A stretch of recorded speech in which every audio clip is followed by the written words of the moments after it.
हम सभी अपने जीवन को परमपिता परमेश्वर की नाम जाप करके सफल बना सकते हैं। जिस प्रकार हमारे वीर बजरंगबली ने उस राम नाम को हृदय में धारण करके अपने जीवन को सफल किया। हनुमान जी चाहते तो उनके पास रामचंद्र जी के पास रहते थे, उनको रोज सुबह फूल पत्ती चंदन प्रसाद चढ़ाकर प्रसन्न कर सकते थे, लेकिन पूजा का अर्थ सेवा है और हम लोग पूजा का अर्थ निकालते हैं कि फूल पत्ती चढ़ा दी, चंदन चावल प्रसाद चढ़ा दिया तो पूजा हो गई।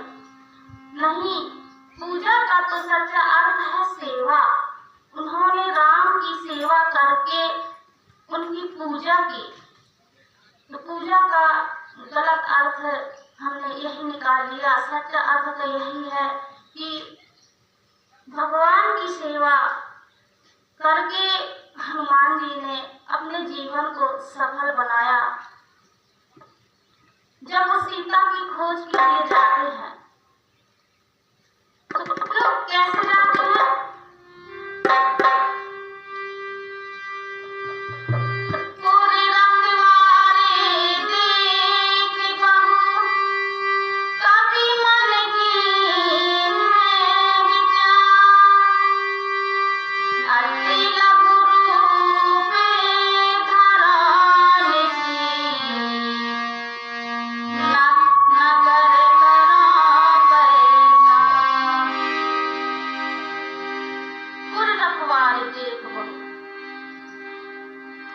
नगर में बहुत सारे सैनिकों को देखकर उन्होंने सोचा कि मुझे अति लघु रूप रखना चाहिए। क्यों? क्योंकि जब हम भक्ति रूपी सीता की खोज करने संसार में आते हैं तो देखिए भाव क्या है। गिरि पर चढ़ी लंका नहीं देगी, गिरि पर चढ़ी लंका नहीं देगी, कभी न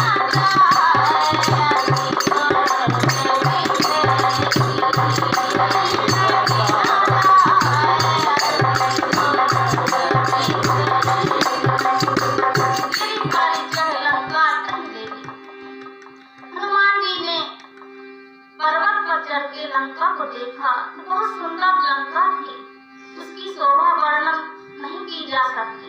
मगर कौन से पर्वत पर चढ़कर हनुमान जी ने लंका देखी? पावन पर्वत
जब सीता जी की खोज करने जाते हैं अति लज्जित रूप और कैसा रूप, मसक समान रूप कपिधर मच्छर के समान हनुमान जी ने धारण किया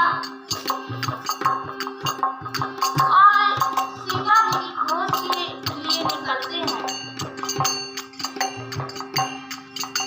जब सीता जी की खोज के लिए निकले तो वहाँ कोई ऐसा सज्जन नहीं दिखा जो भक्ति रूपी सीता का पता बता सके।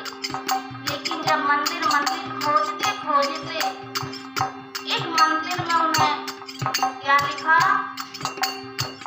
तुलसी का वृक्ष, शंख का चिन्ह और सुबह का समय था, ब्रह्म मुहूर्त था। तो जो ब्रह्म मुहूर्त में जागे और वो भी राम राम करके, क्या होता है, राम राम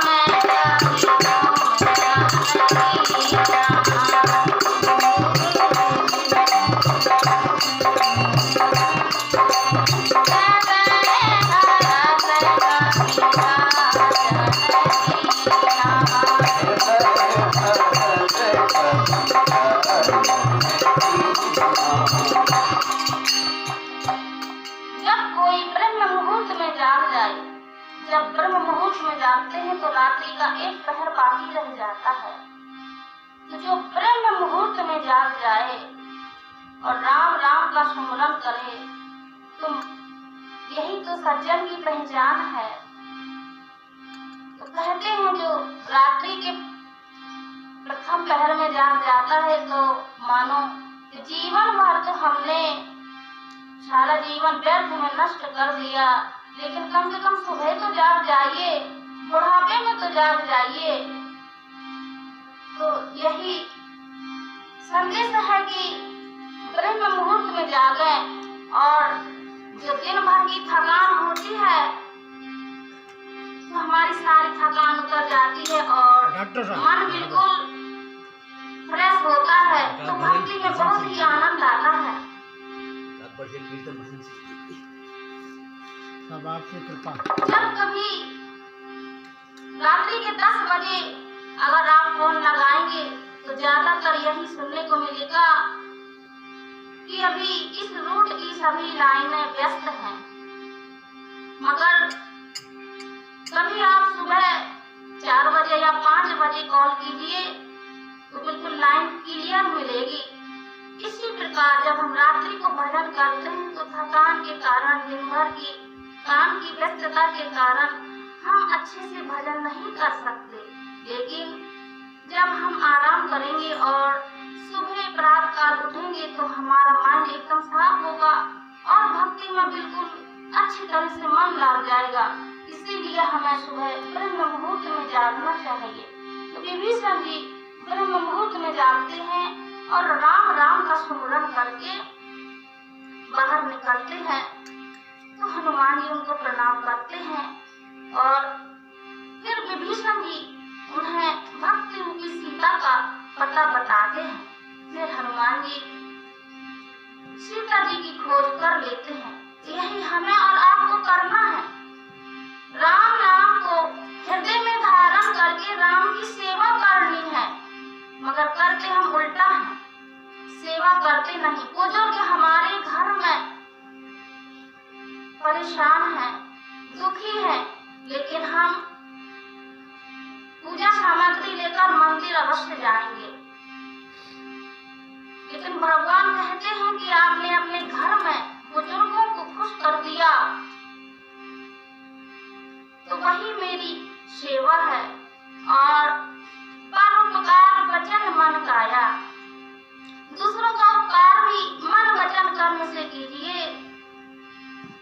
तो यही प्रेम अगर हमारे हृदय में जागृत हो जाए तो यही तो वो भगवान है जो हरि व्यापक सर्वत्र समाना, प्रेम से प्रकट हो में जाना। वो भगवान हमारे हृदय में समझिए प्रकट हो गया। तो यही भक्ति जब हम कोई भी नाम स्मरण करते हैं भक्ति के द्वारा हमारे हृदय में प्रेम प्रकट हो जाता है और धीरे धीरे सारे अवगुण दूर होने लगते हैं। तो कहते हैं कि कहाँ लग करूं मैं नाम बड़ाई, राम न सकई नाम गुण गाई। तो राम नाम की महिमा का वर्णन मैं नहीं कर सकता, क्योंकि इसकी महिमा का बखान करने के लिए राम ही सक्षम नहीं है। तो हमें राम नाम का स्मरण करना चाहिए, चाहे वह हरे कृष्ण कृष्ण कृष्ण हरे हरे, हरे राम राम राम हरे हरे, या राम राम हो, या गुरु के द्वारा कोई दिया गया मंत्र हो, उसको सच्ची श्रद्धा भाव से अगर हमने जाप किया तो वह सिद्ध हो जाता है और हमें प्रभु की प्राप्ति होने लगती है। तो भगवान यही तो कहते हैं कि अपने हृदय में राम नाम धारण करो।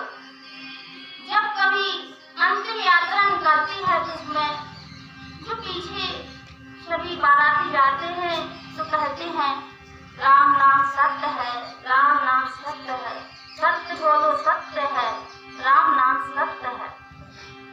तो केवल राम नाम ही तो हमारे साथ जाना है, इसका भी हमें अर्जन करना चाहिए।